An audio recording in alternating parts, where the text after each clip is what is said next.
ગુજરાતથી તુલજા ભવાનીના દર્શન કરવા જવું છે એ પણ ફક્ત 2000 રૂપિયામાં। તો સૌથી પહેલાં ટ્રેન પકડવાની છે સોલાપુર સુધી। તો સોલાપુર માટે રાજકોટથી સિકંદરાબાદ સુપરફાસ્ટ એક્સપ્રેસ ચાલે છે, જેના ટ્રેન નંબર છે 22717। આ ટ્રેન રાજકોટથી સોમવાર, બુધવાર અને ગુરુવારના દિવસે સવારમાં 5:30 ઉપડે છે અને ગુજરાતના ઘણા સ્ટેશનમાંથી પસાર થઈને જાય છે, જેમ કે વાંકાનેર, સુરેન્દ્રનગર, વિરમગામ, અમદાવાદ, નડિયાદ, આણંદ, વડોદરા, અંકલેશ્વર, સુરત, વલસાડ, નવસારી, વાપી જેવા સ્ટેશનમાંથી પસાર થઈને રાત્રે 1 વાગે સોલાપુર પહોંચાડી દેશે। સોલાપુરથી તુલજાપુર 50 કિલોમીટર દૂર છે, તો તેના માટે ગવર્મેન્ટ બસ અથવા તો ટેક્સી મળી જવાની।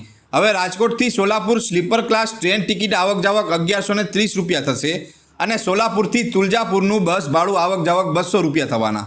હવે રહેવા પ્લસ જમવાનો ખર્ચો 700 રૂપિયા થવાનો, એટલે ફક્ત 2000 રૂપિયામાં તુલજાપુર પહોંચીને કરો માતા તુલજા ભવાનીના દર્શન। તો આવી જ વધુ યાત્રાની માહિતી માટે અમારી ચેનલને લાઇક કરો, શેર કરો અને સબસ્ક્રાઇબ કરો।